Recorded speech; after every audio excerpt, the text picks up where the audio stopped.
अरण्यकांड 63वां सर्ग। श्री राम का विलाप। अपनी प्रिया सीता से रहित हो राजकुमार श्री राम शोक और मोह से पीड़ित होने लगे। वे स्वयं तो पीड़ित ही थे, अपने भाई लक्ष्मण को भी विषाद में डालते हुए पुनः तीव्र शोक में मग्न हो गए। लक्ष्मण शोक के अधीन हो रहे थे।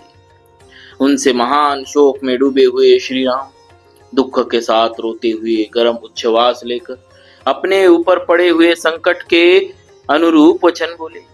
सुमित्रा नंदन, मालूम है मेरे जैसा पाप कर्म करने वाला मनुष्य इस पृथ्वी पर दूसरा कोई नहीं, क्योंकि एक के बाद दूसरा शोक मेरे हृदय, प्राण और मन को विदीर्ण करता हुआ लगातार मुझ पर आता जा रहा। निश्चय ही पूर्व जन्म में मैंने अपनी इच्छा के अनुसार बारंबार बहुत से पाप कर्म किए।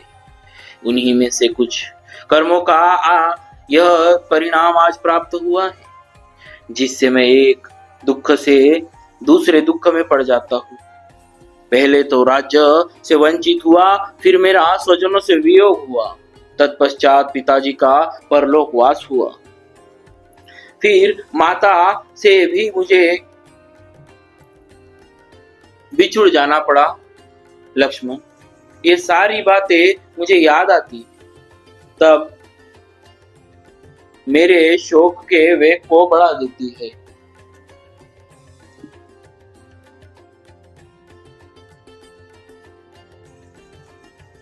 लक्ष्मण, वन में आकर क्लेश का अनुभव करके भी यह सारा दुख सीता के समीप रहने से मेरे शरीर में ही शांत हो गया,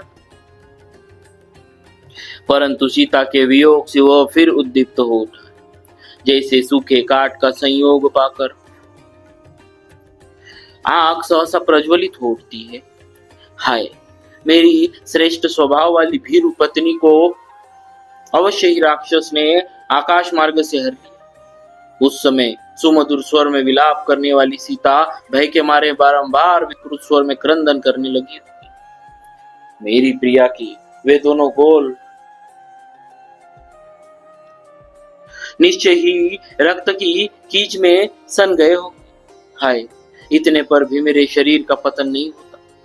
राक्षस के वश में पड़ी हुई मेरी प्रिया का वह मुख, जो स्निग्ध एवं सुस्पष्ट मधुर वार्तालाप करने वाला तथा काले काले घुंघराले केशों के भार से सुशोभित था, वैसे ही श्रीहीन हो गया होगा, जैसे राहु के मुख में पड़ा हुआ चंद्रमा शोभा नहीं पाता। हाय, उत्तम व्रत का पालन करने वाली मेरी प्रियतमा का कंठ हर समय हार से सुशोभित होने योग्य था, किंतु रक्त भोजी राक्षसों ने सूने वन में अवश्य उसे फाड़कर उसका रक्त पिया हो। मेरे न रहने के कारण निर्जन वन में राक्षसों ने उसे लेकर घसीटा होगा, और विशाल एवं मनोहर नेत्रों वाली वह जानकी अत्यंत दीन भाव से कुर्री की भांति विलाप करती रही होगी। लक्ष्मण, यह वही शिलातल है जिस पर उदार स्वभाव वाली सीता पहले एक दिन मेरे साथ बैठी हुई थी। उसकी मुस्कान कितनी मनोहर थी। उस समय उसने हंस हंस कर तुमसे भी बहुत बातें कही थी। सरिताओं में श्रेष्ठ यह गोदावरी मेरी प्रियतमा को सदा ही प्रिय रही है। सोचता हूँ शायद वह इसी तट पर रही होगी, शायद वह इसी तट पर गई होगी, किंतु अकेली तो वह कभी वहां नहीं जाती थी। उसका मुख और विशाल नेत्र प्रफुल्ल कमलों के समान सुंदर है।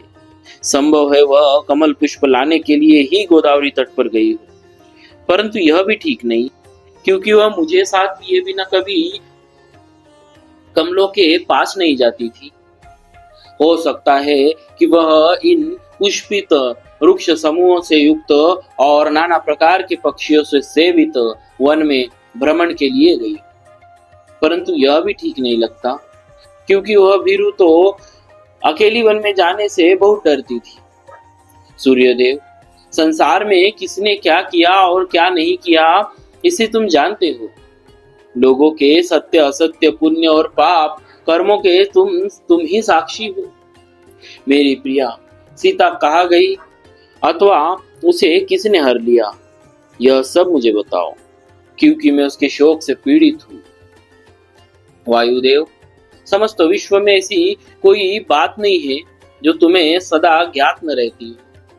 मेरी कुलपालिका सीता कहाँ है, यह बता दो। वो मर गई, हर ली गई, अथवा मार्ग में ही है। इस प्रकार शोक के अधीन होकर जब श्री रामचंद्र जी संज्ञा शून्य हो विलाप करने लगे, तब उनकी ऐसी अवस्था देख न्यायोचित मार्ग पर स्थित रहने वाले उदार चित्त सुमित्रा कुमार लक्ष्मण ने उनसे यह समयोचित बात कही। आर्य, आप सोच छोड़कर धैर्य धारण करें। सीता की खोज के लिए मन में उत्साह रखें, क्योंकि उत्साही मनुष्य जगत में अत्यंत दुष्कर कार्य आ पड़ने पर भी कभी दुखी नहीं होते। बड़े हुए पुरुषार्थ वाले सुमित्रा कुमार लक्ष्मण जब इस प्रकार की बातें कह रहे थे, उस समय रघुकुल की वृद्धि करने वाले श्री राम ने आर्त होकर उनके कथन के औचित्य पर कोई ध्यान नहीं दिया। उन्होंने धैर्य छोड़ दिया और वे पुनः महान दुख में पड़ गए। इस प्रकार श्री वाल्मीकि निर्मित आर्ष रामायण आदि काव्य के अरण्य कांड में 63वां सर्ग पूरा हुआ। बोलिए श्री सीताराम जी महाराज की जय। भक्तवत्सल भगवान की जय।